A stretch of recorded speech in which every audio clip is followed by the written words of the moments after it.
Hello and welcome to Open Dialogue, another season of Open Dialogue after our short break. We're in our new studios here at Ahlebait TV, and we've got some new guests as well. I've got the pleasure of welcoming Shakeel Afsar. Thank you very much for having me, Mohsin. Welcome to the show. I've also got Brother Shujaat Hussain, and as usual, no stranger to this show, Sayyid Muhammad Razvi. So welcome to the show. Thank you, boss. Thank you. Our topic today on Open Dialogue is relationship and sex education.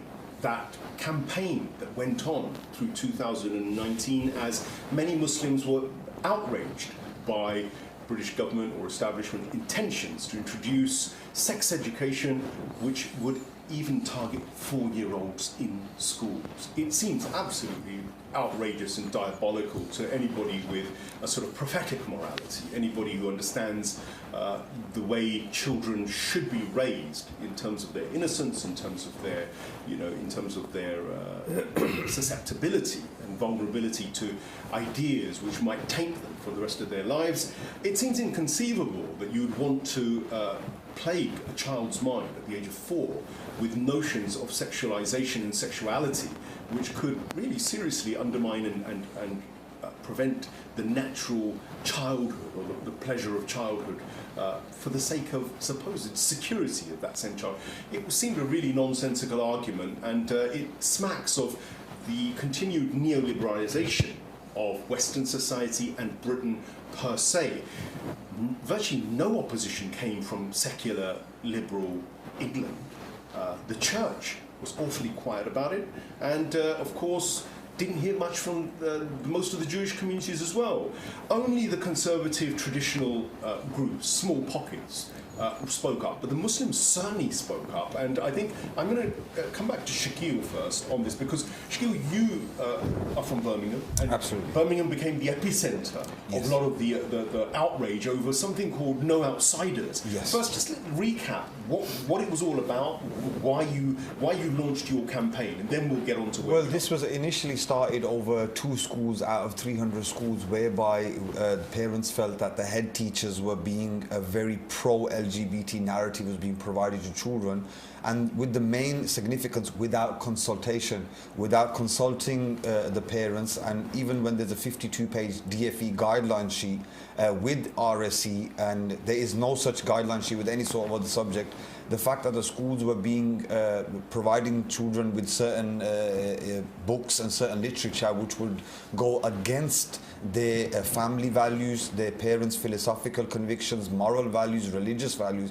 And our main concern, and it brings it all back to what we said, is once we spoke up, there was a massive discrimination. And to answer your question, why we feel that the Jewish community, even moreover, not a lot of the Muslim community actually spoke up. And I don't actually blame them, because I've actually felt firsthand the level of discrimination an individual or organization will face if their views are different to that of what the norm, so to say. And the referrals to prevent, I can actually honestly tell you that it's very frightening. It's very frightening when a parent speaks up, and a mother who's bared a child for 9 months, gave birth to that child in the most vicious way, asks a question that I don't want my child to be given a book at 4 which reads The Princess Boy, as it would suggest a transgender lifestyle, which is completely contradictory to my Jewish, Christian or Muslim values. Then for those head teachers to say, you need to be referred to prevent. It just concretes a narrative that if you are a Muslim or somebody of a religious faith and you speak up for your rights, you will be targeted. Okay, so now we're bringing something very important in. The Tory government has already started announcing that they're going to tighten up the counter-terrorism laws, of which Prevent, which Shakeel has referred to, for those who don't know, is an integral part. Prevent is the process in which the government effectively has mobilized the entire public sector to be able to scrutinize what they deem to be extremists. Now, from the documents that we've seen, that extremism effectively targets Muslims who practice normal, ordinary, day-to-day religious obligations. Even those people are in, if you like, the visor screen of counter-terrorism officers, prevent officers. Shocking, really. It's a Stasi state, effectively. So this worrying trend is going to continue. Priti Patel is no friend of liberty and no friend of freedom of Muslims, that's for sure. She seems not to be the friend of liberty and freedom for ordinary mainstream public, because she's also, under her watch, we've seen the police issue if you like, guidelines which include the likes of Extinction Rebellion, the likes of Greenpeace, also the Palestinian Solidarity Campaign, all of these, as well as the Campaign Against Arms. Groups which fight for justice are effectively being targeted by this government, by the establishment, by the police now. So it's not just the Muslims, but let me keep focused on Stop RSC. How on earth has the sexuality of our children suddenly become a problem within an extremism sense? Frightening. It tells you that actually we've got a state which wants to basically act like Big Brother and to bully people into some kind of standardized neoliberal implementation of their lifestyles. It's absolutely encroaching on our rights as citizens of this country that we've been used to. Maulana, I'm going to come to you on this. From a spiritual point of view, we've heard that there's been a stoic Muslim resistance in Birmingham, some filtered through to Manchester. By and large, though, most parents have, although they've attended events, and I know that Dr. Kate, who's been on this show before, was very prominent in going around and making awareness. She has now been targeted by her own profession, and she's actually now in dire straits financially. So as Shakeel was alluding to, it has consequences. Standing up for your rights, it seems, is now punishable by being docked for your profession and whatnot. Is this something that's acceptable as a citizen of this country? Do you find this acceptable? It sounds more like a sort of a Nazi state to me. Yeah, it's not acceptable under any human rights law, I mean, whether Islamic or non-Islamic. It's totally going against the nature, against the teachings of any sane belief or sane person who thinks in the right direction. According to Islamic teachings, we should not promote corruption. Even if the corrupt incidents take place in the society, we should try to deal with them in a private environment so it doesn't become a norm in the society. And what these governments are doing is normalizing these kind of relationships which are totally against human nature. Shakeel, I'm going to come to you before I come back to Shia, so I'll give him a chance to warm up on this one. There's what happened in the campaign in Birmingham? What did you guys do? Because it was very well, initially we did what any sort of person did. I actually was brought forward by my brother-in-law because he works for, as you said, a very reputable accountancy firm. After speaking to a few people who were already involved, we were brought to our attention that, look, if you're ready to take it the way you are and you're making a massive campaign, be prepared to take a lot of losses from every left, right and centre. And that's exactly what they did. After us compromising, we had several meetings with P.S prosecutor Afsar, who unfortunately was as useful as a dirty piece of tissue paper, because he just completely left parents in the lurch. We were then, a high court injunction was placed on 3 parents, one namely myself as an uncle. You know, one needs to understand that the way that they silence people is by dragging you to court, giving you a £200,000 cost order, and then expect you not to speak. And Birmingham spoke out profoundly, you know, brothers, sisters, even Jewish community, even atheists. There's, you know, numerous amounts of atheists, and even people from the transgender community who have said parental rights should be respected. Yes, we shouldn't allow parents to veto what education is given, because there might be some factions of extremism, okay, but there should be a consenting age which is decided by all parents, you know, whether that be 10, whether that be 12, on how we deliver this education. But to send a child home, and my nephew came home with a book, namely The Princess Boy, and in that book it was just about a young child very innocently done, but it's the questions that came after.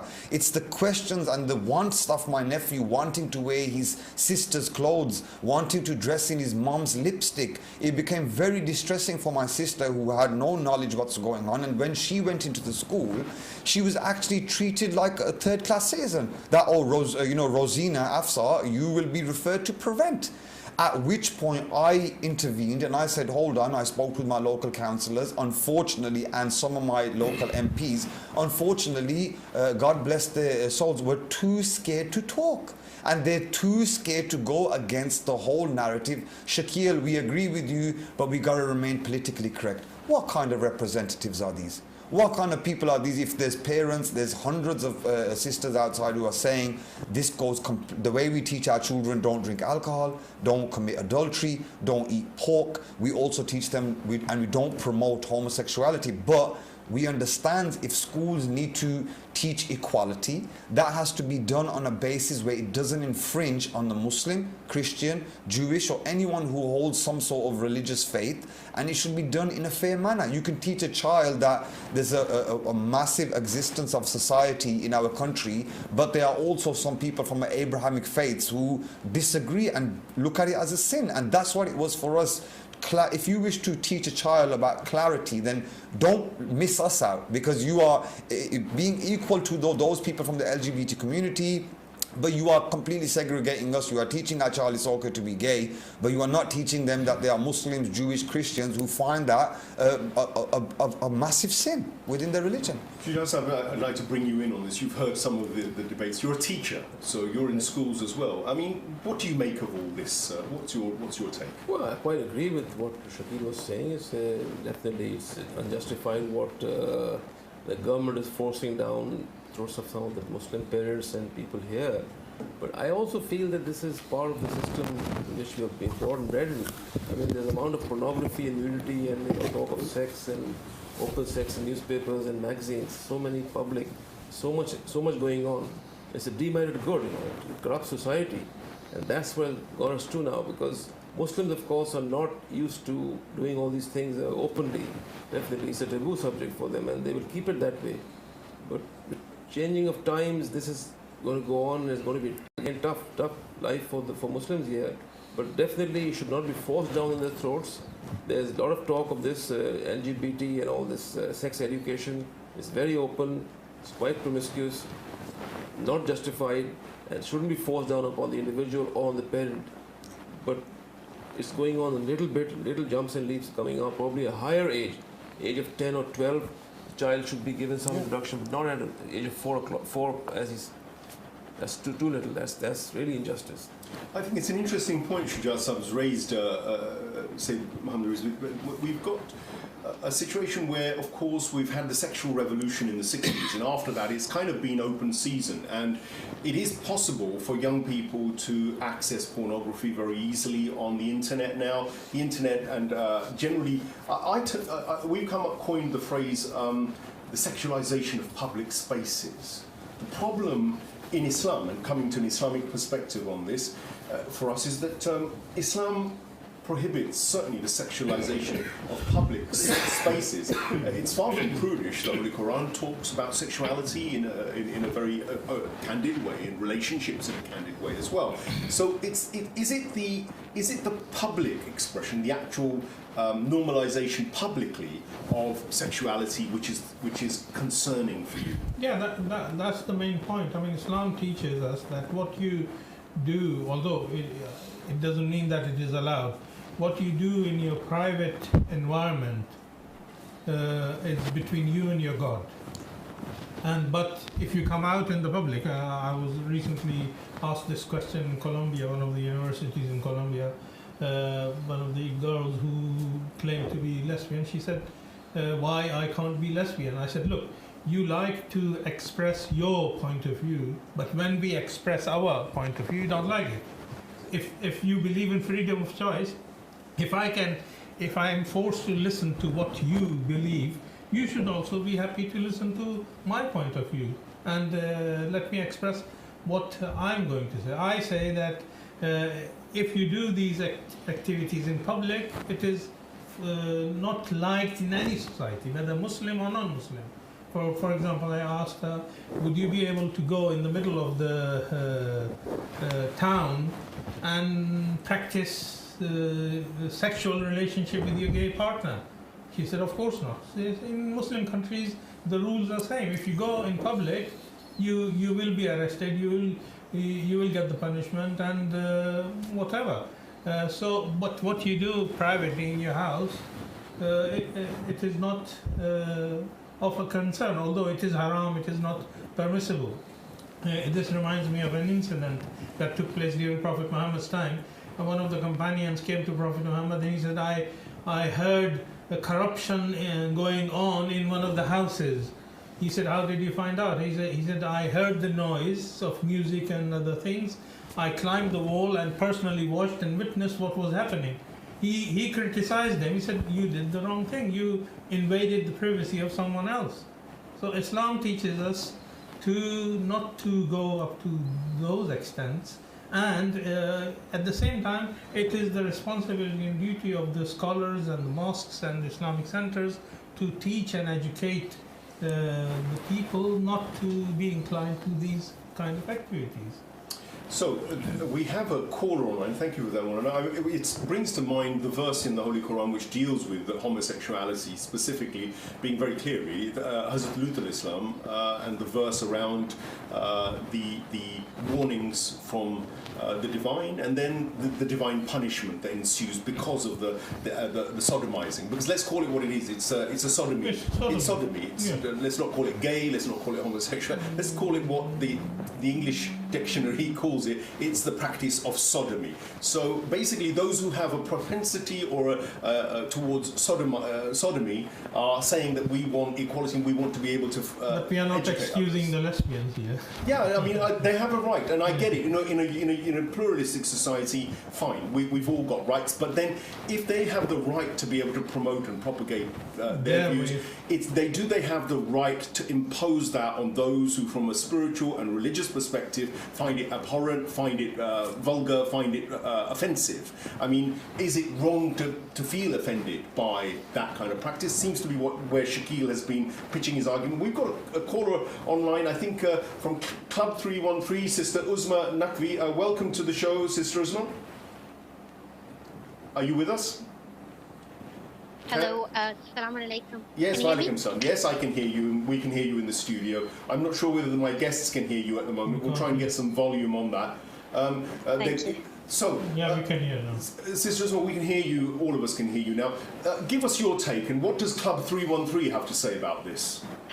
Okay, so first of all, Assalamu alaikum. Thank you so much for inviting me. It's really great to be here amongst you learned people, alhamdulillah. It's very fitting that I'm called on the show today, and we have the issue you're discussing of RSC.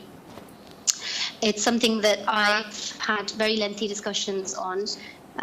We had an event here in Sheffield, a collaborated event between Sunnis and Shias, and we had quite a big turnout discussing what's actually about to happen in schools and how scary it actually is about what's going on right now. Obviously, that was just an awareness session, and beyond that, we as Muslims have to put something in place. We have to do something in contrary to what's happening. Now, what's happening governmental levels in schools, it's almost naive of us to think that we're going to be able to put a stop to that right now, with how far it's gone and with the agenda and with big think tanks that are behind this. So what can we as Muslims, as Muslim adults, as Muslim parents can do in response to what's happening? How can we save our children living in the environment that we live in? So this is why I'm grateful that I'm actually discussing this with you, and this is where Club 313 fits in. Alhamdulillah, Club 313 is an organization which is very close to my heart, and it's something that is there to look at every single area within a youth's life. We have professionals from every area that have vast amount of experience, and so we design programs 6 to 8 weeks in each of those areas, and we dissect each topic properly and thoroughly, so that our youth are fully aware of how to live life and how to become part of the community that they live in, how to be in a society and excel and reach their potential in the best way possible. The way we do that is we try to understand the challenges our youth face on a day-to-day basis, like the issue we're discussing, and like the things that are happening in schools and in their peer groups. Whatever they're surrounded with, we have to have something in place, inshallah, so that we can save them to the best of our abilities, inshallah. So, Sister Usman, let me get this straight. So you've got an activity which could start educating children outside of school. I mean, this is one of the options that's been posed, that actually Muslims should actually withdraw their children from school and go homeschooling. That's one suggestion, one solution to cancelling this, if you can't actually stop the invasion of children's minds as ordained by the great and good within government. Is that what you're proposing? Are you proposing to create a subsidiary, if you like, damage limitation discussions? I mean, and if so, I mean, how can you limit the damage? If a child at 4 years old, 5 years old has been shown pornographic material, essentially, and has been trained about the anatomy and body parts and how they're used, how do you reverse that? Once that picture is in the mind of a 4 or 5 year old, the damage is done, isn't it, surely? Absolutely, yes. It's very damaging, and it's extremely hard to reverse what's happening. But on the same note, I think the things that have been taboo for our communities and our social circles have to now be lifted, because we have to understand that what our children are exposed to isn't the same as what they were exposed to, let's say, even 5 years ago or a decade ago. They know a lot more than we think they know. So we have to have the open dialogues. We have to be much more aware of how to tackle these issues. And that starts with a very strong foundation in your own homes, with the parents, the relationship in your own homes, and how you interact and discuss things within your family, and how much you can, children feel comfortable discussing these kind of issues with their parents or with their older siblings or. Well, you know what I mean. I'm a real extremist. And failing that, I think this is where. Sister Usman, I'm a real extremist. I think the government ought to come around and knock at my door, because I've sent my child, my wife has decided to take my youngster away to a Muslim country because we simply don't believe in what Stop RSC and the neoliberal agenda is about here. We've literally decided that actually the young one is actually going to be damaged in the school system, the education system here so much that it's actually impossible. Well, that kind of action is not what everybody is going to be able to do, and it's also partly defeatist, because I do believe that Muslims have a responsibility to challenge neoliberal secularism for the sake of the general population as well. We need to arguably take a stand for the rights of prophetic morality, civilization and morality per se. What do you think of that? I mean, those are that's a suggestion which I'm not putting out there to everybody. But do you think that Muslims eventually are just being really gradually being made uncomfortable in this country, and they actually don't want us here? Does secular neoliberalism actually abhor religious people? I mean, there's definitely an agenda going on here, and I think we would, again, be very naive to think that we're welcome here when things like this are being pushed as a massive agenda, and we're almost disabled. We, as parents, don't have a right anymore to tell our children. I mean, if you think about the very basic, sort of almost laughable idea of Santa or Tooth Fairy, the parents tell the teachers that you're not allowed to tell our children when that's, when the right age is for them to know that this is all a big facade and it's a joke. But in this respect, where they're completely altering a mental state of a child by showing them something that is absolutely unnecessary for those age groups, the parents have no right whatsoever to have a say about what, if they want their child to be exposed to this kind of information or not. So I think there has to be a push from Muslims as well. And I don't think it's just Muslims. I think, there's a lot more people, whether they're of religion or they're not.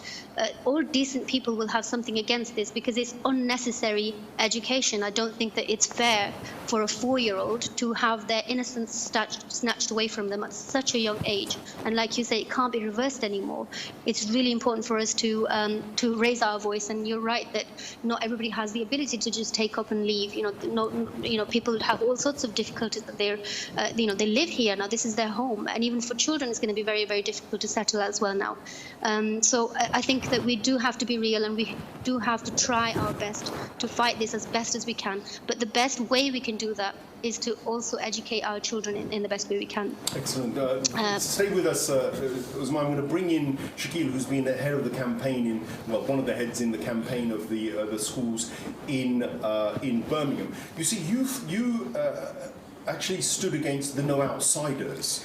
Well, campaign. It was actually two campaigns. In one particular school, they actually had the No Outsiders program, which was designed by an openly gay head teacher, which was a series of 15 and 20 books. But at another school at Andrew Park, it was actually they had no specific program. So what they were doing was, when parents would question, why are you teaching our children something that contradicts our beliefs and our philosophical convictions, and as the Human Rights Act clearly states that any child must be educated in line with his or her parents' philosophical convictions, the answer we would get that it's the Equality Act. We're teaching the children about the Equality Act 2010, but then people like myself would speak up and say, okay, the Equality Act has 9 protected characteristics, one of which is sexual orientation, and one of which is also religious belief. So by you telling a child that it's okay to be gay in that context, or you telling a child they could possibly be a boy in a girl's body or a girl in a boy's body, and they need to tell their mommy and daddy to take them to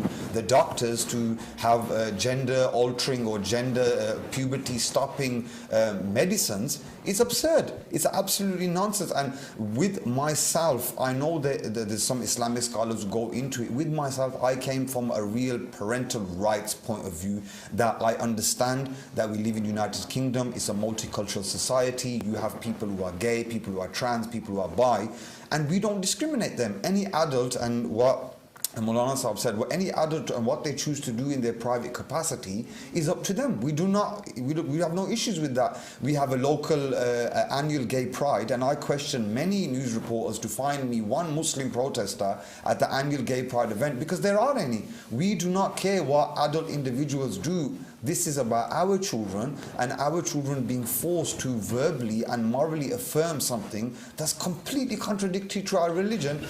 Furthermore, at a point where we haven't been consulted, and I think why we haven't been consulted is to an extent to our own fault, because when this law was passed, our Muslim community is very passive.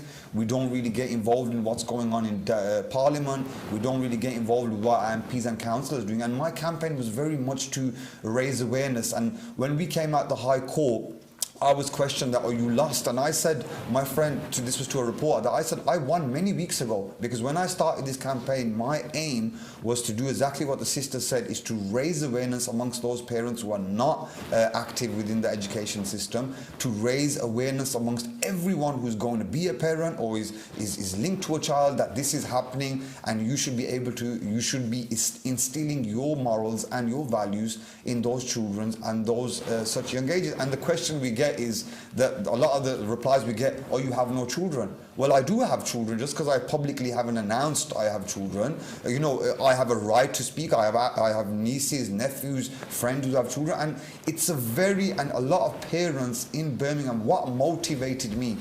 I have no religious background. I have no political affiliations up until now. 9 months ago, I was a property developer, and I couldn't really care what was happening in my society. But what really bugged me was the way that these Muslim mothers were being pushed and treated as if they're some sort of ISIS extremists, because they speaking about their children who they've bared for 9 months, they've gave birth to in the most vicious way, and then when they say we want our children to learn this, not right now because our child's not mentally stable, yet some children from LGBT communities might have grown into that, but our children unfortunately don't. You could ask any Muslim child, do you eat pork? And he would straight away say, no, of course not. And you know, even to an extent, when I was young, we wouldn't say the word pig. We would say pig, and that still exists to an extent because it's completely contradictory to our religion. We are not against the LGBT community. We are not here to stop them, and you know, they have a legal right to be here, but so do we. And this is our argument. Okay, Maulana, coming to the conclusion, a little conclusive remark from everybody. Where do we go from here? The ulama bear a responsibility, but I have noticed that actually, other than yourself and Ayatollah Kashmiri here, and a handful of people within the Shia community, and some people within the Tasannun Jamaat, most ulama have also seemed to have been scared by this and actually haven't taken a very proactive lead. Is it that our institutions, the likes of the Muslim Council of Britain, they've been very silent on this. They're always jumping forward to be the leaders in other areas, but I've heard absolute radar silence on this. I've heard radar silence from so many of the government-friendly Muslim leadership. Do we have a situation where the Muslim leadership and indeed the Christian leadership, the Church of England, have actually totally discarded their responsibility to defend their flocks? Yeah, I mean, we should not be apologetic. I mean, the ulama who are silent are committing sin. They should raise their voice, and they have the responsibility. They have taken up this responsibility to guide people at any cost. So, if they are remaining silent or being diplomatic or being apologetic, they are committing sin against Islam, and they are committing sin against Allah Subhanahu wa Taala, and by not fulfilling their duty and responsibility. Shakeel, have you had support from formal Muslim charities, the large ones, the formal organizations, or the ulama? Look, I've had a lot of support off the record, and I'm not actually, you know, advocating what they're doing is right, and I agree to an extent what Maulana Sahib said that. Why off the record? Why do you think so? Because they are really persecuted and discriminated. You know, I can genuinely tell you a few examples that people have been really discriminated. They should speak up, and collectively we can have a sort of collective voice, but unfortunately the one institution or the one masajid, the one charity or one foundation is not brave enough to speak up, and hence why it shouldn't have even been. Shakeel, the Prophet Muhammad, peace be upon him, had rubbish thrown on him, he was alienated, he was economically sanctioned, he was boycotted, his entire tribe was thrown out. They nearly died after 2-3 years. But what they did was they stood up for the principles and the values of Islam. Maulana, is it acceptable that the Muslim community uses the excuse of being persecuted by the British establishment and at the same time allow their children to become the prey of neoliberal sexualization agendas? Is that acceptable Islamically? Not at all. I mean, if non-Muslims have the right to express their point of view, we as a British citizen have also the right to express our views. We are not teaching or promoting any kind of violence. We are not introducing this kind of activity. We are just expressing our point of view. So that's the duty. Thank you, Moran. Shia, fear, demoralization, bullying, and the general law seems to be a weapon now. We've talked about it in other fields, but is the idea of sexualization of society and sexualization of children now also a weapon? Is it being weaponized to actually, put down dissent, stop kind of democratic expression of opinions? Are we finding this is another Orwellian string to the bow of neoliberals, neocons who want to suppress people's freedoms? Well, I would think so. There's not much that we can do, but yes, definitely there's something in there. It's because of that we have to face it living in this type of society, and having conservative views is almost offensive to these people over here. So we are being bullied down, put down upon, and it's being used to demoralize us and make our children go through all this education. We don't want that to happen. As Muslims and as coming from Islamic faith, all these are taboo subjects for people from our point of view. They don't accept it. So in a way, yes, you can say it is a bit of a bullying tactic. You're being put down upon, ostracized by majority community here, and What would be your recommendation to the communities? Well, possibly for their children, they can educate them homeschooling possibly, or send them to Islamic school, or send them back to their own mother countries for a few years and get them back here, as many parents do that already. That can be the good way of getting rid of this school whole them abroad for the tender some years, time. and after 11 The 10 bring years, them in you as a bring them secondary here school. Interesting. That's a really interesting that could suggestion. be done. Many parents do that, by the way. Already do that. So more conservative ones do that, and that's a good step. Well, I'm going to throw something into the mix because, of course, the state is the body which destroyed community, destroyed family, destroyed extended families. By destroying those senses of family units and, if you like, community units and social units, what we've done is we've said the state is going to look after us. Now it seems that the state is saying, oh, actually, hang on, we can't look after you, and you've got to do as we tell you because the way we're doing this is this, and you must conform. It seems as though a trick has been played on the general populace. We've had community destroyed so that we can't rely on each other, and now we're being regimented into a kind of a dystopian, Orwellian, Brave New World future. Shakeel, what's your plan now? In conclusion, what are you going to do in your campaign? What do you recommend that other Muslims do? Well, I absolutely have to agree, and I don't endorse religious organizations not speaking. They should be speaking, and my work now is mainly in regards to mobilizing everyone. I have been speaking to Christian communities, Jewish communities, Muslim, and like I said, even some atheist people who hold no religious beliefs believe that the parental rights matter, and it's up to us to raise our voice. And I agree that we can homeschool, and I agree we can take, but what really lurks in the back of my mind, what about those single mothers who can't move abroad, or what about those single mothers who are not able to thingy? They are my main priority, and they're the reason why I stood up in the first place, was those people who don't have those facilities. I've easily removed my children and put them into a private school, but the next person cannot do that, and we must mobilize our MPs and our councillors, and those people who say that they represent Muslim communities must not just speak the line of their party politics, whether that's Labour, Conservative or whoever, and they must start to represent those constituents who have voted them in. And in my constituency, I can tell you wholeheartedly, the whole community disagrees with what the children are doing, yet our MPs and councillors are, unfortunately, which are majority of Muslim descent, are failing to speak.